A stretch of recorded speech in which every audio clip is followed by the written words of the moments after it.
दिनों की लड़ाई में इजराइल ने ईरानी सेना के कई टॉप कमांडर्स को मार गिराया है। इजराइल ने सटीक निशाना लगाकर ईरानी सेना को तगड़ी चोट पहुंचाई है। उसकी न्यूक्लियर साइट्स को टारगेट किया है, लेकिन अब इजराइल के इन हमलों के पीछे की वजह सामने आई है। मोसाद की उस खतरनाक खजीना की कहानी जिसने ईरान में एंट्री मारी और अपना धर्म बदला, फिर सारी सीक्रेट जानकारियां मोसाद तक पहुंचाई, जिसकी वजह से इजराइल ने ईरान को धुआं कर दिया है। कौन है मोसाद की वो खतरनाक हसीना और कैसे उसने दिया है अपने मिशन को अंजाम, जानने के लिए देखिए हमारी एक्सक्लूसिव रिपोर्ट।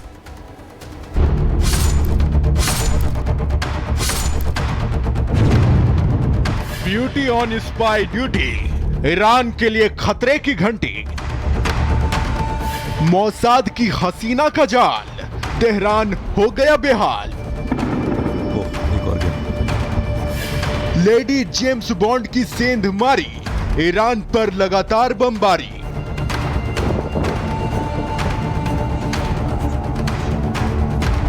इजराइल 2300 किलोमीटर दूर ईरान पर अपने लड़ाकू विमानों से ऐसा हमला कर रहा है कि तेहरान कांप उठा है। ईरान के टॉप कमांडर एक एक कर मार गिराए जा रहे हैं। खामेनेई के करीबियों को चुन चुनकर मौत की नींद सुला दिया गया है। इजरायली हमले इतने घातक और विध्वंसक हैं कि खुद खामेनेई को बंकर में छिपना पड़ा है। लेकिन इजरायली हमलों को अंजाम देने के पीछे, ईरान को धुआं करने के पीछे सिर्फ नेतन्याहू और उनकी सेना की प्लानिंग नहीं, बल्कि ईरान में मची तबाही के पीछे है वो खतरनाक हसीना जिसका नाम तो पता है लेकिन तस्वीर किसी के पास नहीं है। जानकारी के मुताबिक इजराइल की खुफिया एजेंसी मोसाद ने अपनी एक महिला जासूस कैथरीन पेरेज शेकेट को ईरान भेजा है। 2 साल पहले मोसाद की ये महिला जासूस कैथरीन पेरेज शेकेट ईरान में दाखिल हुई। यही नहीं, जासूस कैथरीन ने शिया धर्म कबूल किया, फिर ईरान के बड़े सैन्य अफसरों की पत्नियों से दोस्ती करनी शुरू कर दी।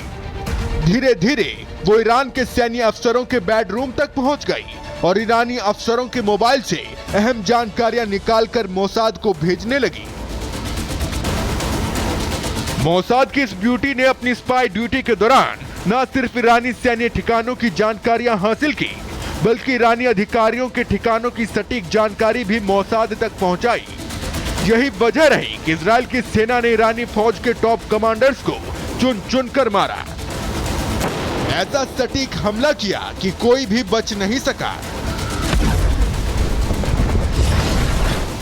अब सवाल यह है कि मोसाद की इस खतरनाक लेडी स्पाई के बारे में ईरान को कैसे पता लगा, और उससे भी बड़ा सवाल ये कि अब इजराइल की ये लेडी जेम्स बॉन्ड कहां है। तो आपको बता दें कि ईरान की खुफिया एजेंसी ने इजरायली हमलों को लेकर जांच शुरू की।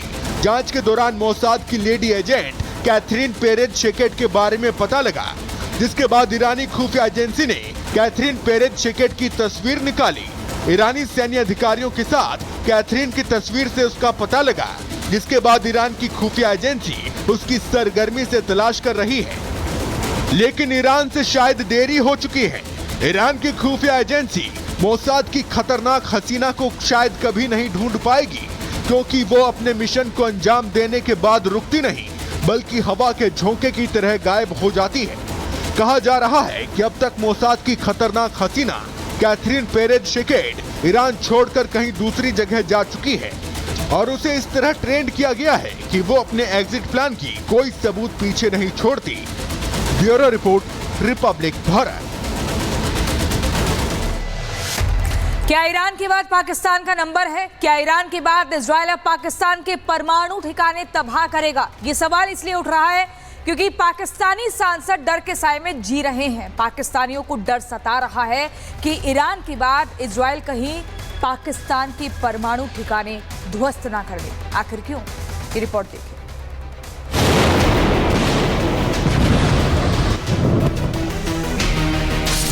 इजराइल की हर कार्रवाई एक पैटर्न पर चलती है। पहले दुश्मन की ताकत को स्कैन करो, फिर उसकी कमजोरी पकड़ो और फिर उसकी रीढ़ तोड़ दो।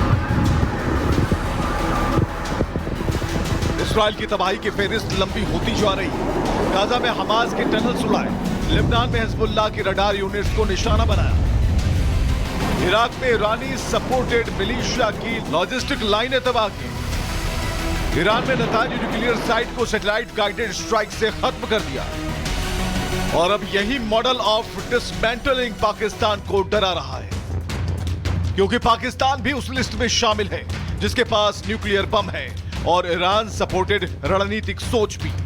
पाकिस्तान की एटमी कुव्वत को तबाह करना इनका एजेंडा हो सकता है। ये पाकिस्तान की संसद के भीतर बोला गया डर है।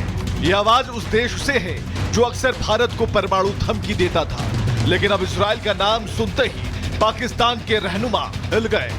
सीधे शब्दों में कहें, पाकिस्तान की एटमी सुरक्षा को लेकर इजराइल का खौफ अब पब्लिक डोमेन में आ गया है। फिलिस्तीन से आगे लेबनान पर वो हमले कर चुका है। अगर वो शाम पर हमले कर चुका है, पुराने कब्जे एक तरफ, हाल ही में जो उसने शाम की दिफाई कुव्वत को तबाह किया है, इराक पे जो कुछ गुजरी है वो आपके सामने है, उसके बाद ईरान, उसके बाद अब पाकिस्तान। तो फिलिस्तीन, लेबनान, शाम, इराक, ईरान और अब पाकिस्तान, और पाकिस्तान की एटमी कुव्वत को तबाह करना इनका एजेंडा हो सकता है। इधर से हिंदुस्तान हमारे लिए खतरा है। यह बयान उस देश से आया है जो खुद को इस्लामी दुनिया की इकलौती एटमी ताकत कहता है, लेकिन डर इस कदर समाया है कि अब इजराइल का नाम लेकर अपनी हिफाजत की भीख मांगी जा रही है। पाकिस्तान का डर भी लाजमी है, क्योंकि इजराइल का मिशन साफ है, दुश्मन की ताकत को जड़ से मिटाना, और अगर दुश्मन के पास न्यूक्लियर बम हो तो वो पहला टारगेट बनता है। पाकिस्तान के न्यूक्लियर इंस्टॉलेशन दुनिया की निगरानी में है, खासकर 3 लोकेशन: खुशाब प्लूटोनियम रिएक्टर, जुगाई न्यूक्लियर टेस्ट रेंज, सैन्य कमांडर साइट रावलपिंडी के आसपास। इजराइल के पास वो तकनीक है जो पहले इराक के इराक रिएक्टर को 1981 में ध्वस्त कर चुकी है, और ईरान की नतांज साइट को ड्रोन और सैटेलाइट मिक्स्ड स्ट्राइक से तबाह किया है। डिफेंस एनालिस्ट भी मानते हैं कि अगर हमला हुआ तो ये स्टील्थ स्ट्राइक होगी, वो भी बिना किसी चेतावनी के। भारत से कई बार मात खा चुका पाकिस्तान अब डबल फ्रंट डर में जी रहा है। भारत की जवाबी कार्रवाई का रिकॉर्ड उसके सामने है। अब तक पाकिस्तान न्यूक्लियर पावर होने की डींगे हाँकता रहा है, लेकिन अब वही पाकिस्तान डरा हुआ है, क्योंकि अब सामने कोई चेतावनी नहीं दे रहा। अब सामने इजराइल है जो सीधा वार करता है। Bureau report, Republic Bharat.